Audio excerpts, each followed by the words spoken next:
Shalom sahabat CS dimanapun Anda berada, saya sangat bersuka cita bisa menjumpai Anda untuk menyampaikan kebenaran firman Tuhan. Kebenaran firman Tuhan pada kesempatan kali ini berjudul bahaya kata jika. Kenapa kata jika itu bisa berbahaya? Kita akan bahas ini saudara. Ya. Sebelum saya melanjutkan, bagi saudara yang baru pertama kali menyaksikan video saya ini, saudara langsung subscribe. Subscribe itu gratis saudara. Jangan lupa tekan lonceng tanda notifikasinya supaya setiap kali saya buat video renungan firman Tuhan, saudara yang pertama kali menyaksikannya. Bahaya kata jika atau sama dengan menanam keraguan. Ternyata saudara sekalian, kata jika ini bisa dipakai untuk menanam keraguan. Ya. Matius 4 ayat 3 dan 4 dikatakan begini, lalu datanglah si pencoba itu dan berkata kepadanya, maksudnya kepada Yesus, si pencoba itu iblis, jika engkau anak Allah, perintahkanlah supaya batu-batu ini menjadi roti. Saudara perlu ketahui bahwa Yesus pada waktu itu habis puasa 40 hari 40 malam. Sehingga tentunya dia lapar dan haus. Ya. Makanya iblis mencobainya. Jika engkau anak Allah, jika, perhatikan di situ. Engkau anak Allah, perintahkanlah supaya batu-batu ini menjadi roti. Ayat 4. Tetapi Yesus menjawab. Jadi ada kata tetapi, artinya Yesus tidak menjawab pertanyaan atau keinginan dari iblis itu supaya menjadikan batu itu roti. Tetapi Yesus menjawab, ada tertulis. Yesus menggunakan ayat firman Tuhan. Manusia hidup bukan dari roti saja, tetapi dari setiap firman yang keluar dari mulut Allah. Ini adalah perjanjian lama, ya, ayat perjanjian lama. Jadi saudara sekalian di situ ada kata jika. Ternyata bukan hanya satu kali ini saja iblis menggunakan kata jika. Nah, kalau kita perhatikan, ya tadi di ayat 3 dikatakan jika engkau anak Allah. Ayat 6 itu iblis juga menggunakan kata jika. Ayat 6 dikatakan Matius 4, lalu berkata kepadanya, jika engkau anak Allah, jatuhkanlah dirimu ke bawah, sebab ada tertulis mengenai engkau, ia akan memerintahkan malaikat-malaikatnya dan mereka akan menatang engkau di atas tangan supaya kakimu jangan terantuk kepada batu. Tentunya Yesus juga menolak untuk melaksanakan perintah dari iblis itu untuk menjatuhkan diri. Ya. Kemudian saudara sekalian di ayat 9 dikatakan gini, dan berkata kepadanya, kepada Yesus, iblis berkata kepada Yesus, semua itu akan kuberikan kepadamu jika engkau sujud menyembah aku. Ya, apa bahayanya kata jika?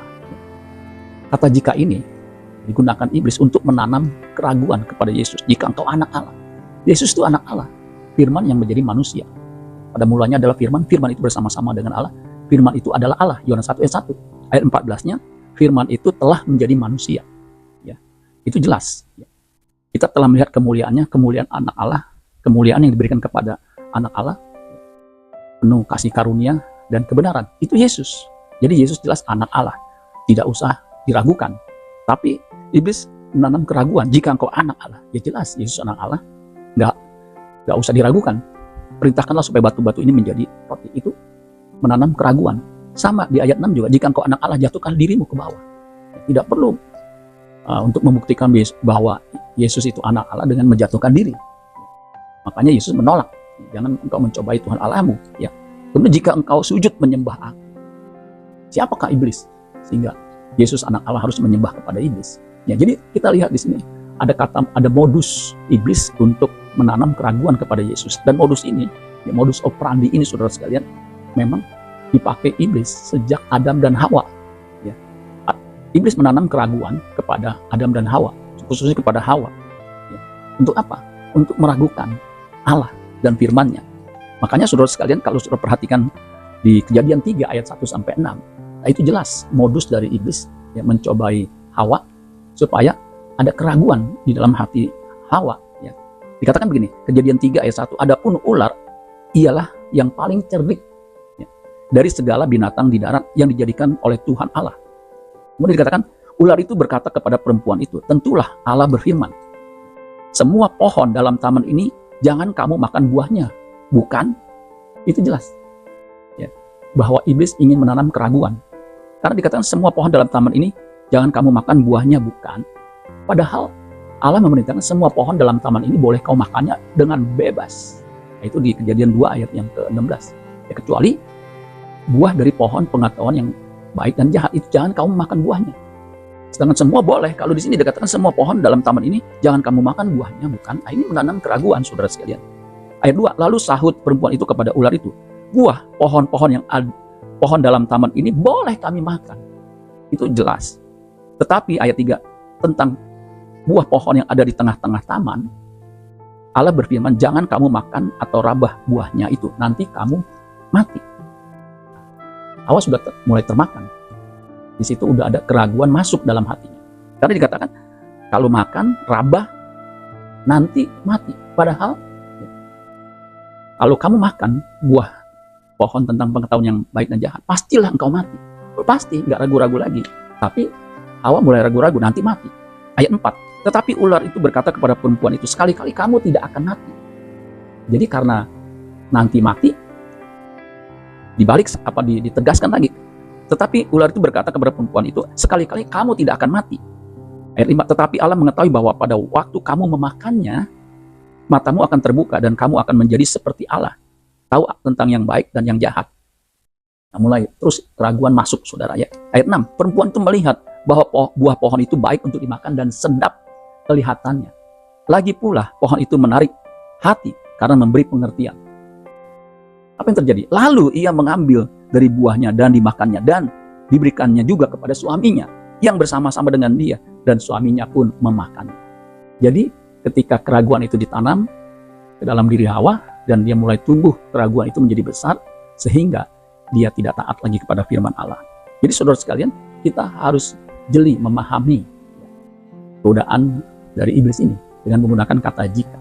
Nah, Yesus itu menggunakan firman Allah itu iya dan amin, dan kita harus percaya apa yang Allah katakan, kita harus amini. Jangan ada keraguan ya, karena firman yang keluar dari mulut Allah tidak akan kembali dengan sia-sia, dia akan mengerjakannya sampai berhasil. Itu Nabi Yesaya mengatakan demikian. Jadi jangan sampai kita ragu ya, terhadap firman Tuhan, terhadap kehendak Allah. Yesus tidak pernah ragu. Misi dia datang ke bumi ini jelas untuk melakukan kehendak Allah, yaitu menyelamatkan jiwa-jiwa. Yesus berkata di Yohanes 6 ayat 38, sebab aku telah turun dari surga, bukan untuk melakukan kehendakku, tetapi untuk melakukan kehendak dia yang telah mengutus aku. Jadi bukan keinginan iblis yang dia turuti, tapi kehendak Allah. Itu menjadi filosofinya. Itu dinyatakan dalam Yohanes 4 ayat 34. Makananku ialah melakukan kehendak dia yang mengutus aku dan menyelesaikan pekerjaannya. Jadi bagi Yesus, ya, dia harus taat. Ya, tidak ada lagi keraguan untuk melakukan kehendak Allah. Ya.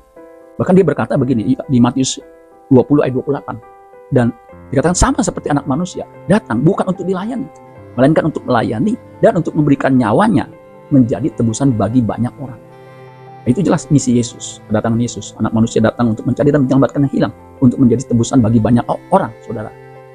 Dan kalau meragukan misi ini, kehendak Allah ini, itu adalah konsep iblis, pikiran iblis.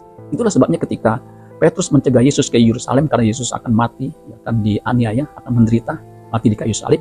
Ketika Petrus di Matius 6 ayat 21 dikatakan begini, sejak waktu itu Yesus mulai menyatakan kepada murid-muridnya bahwa ia harus pergi ke Yerusalem dan menanggung banyak penderitaan dari pihak tua-tua, imam-imam kepala dan ahli-ahli Taurat, lalu dibunuh dan dibangkitkan pada hari ketiga. Nah, itu jelas Yesus menyatakan misinya, visinya. Ayat 22, tetapi Petrus menarik Yesus ke samping dan menegur dia, katanya, Tuhan, kiranya Allah menjauhkan hal itu sekali-kali tak akan menimpa engkau. Petrus mencegah, Petrus meragukan bahwa itu bukan dari Allah, karena Petrus menarik, ya buktinya Petrus menarik Yesus ke samping menegur, saudara. Ya, bahkan dia menggunakan kiranya Allah menjauhkan hal itu, padahal itu kehendak Allah. Dengan Yesus mati di kayu salib itu kehendak Allah. Makanya perhatikan ayat 23. Maka Yesus berpaling dan berkata kepada Petrus, enyah iblis, engkau suatu batu sandungan bagiku, sebab engkau bukan memikirkan apa yang dipikirkan Allah, melainkan apa yang dipikirkan manusia. Jadi, meragukan kehendak Allah itu cara berpikir iblis. Saudara-saudara sekalian, jangan kita pernah meragukan Allah dan firman-Nya, sebab firman-Nya iya dan amin. Amin buat firman Tuhan. Tuhan Yesus memberkati. Sola Gracia.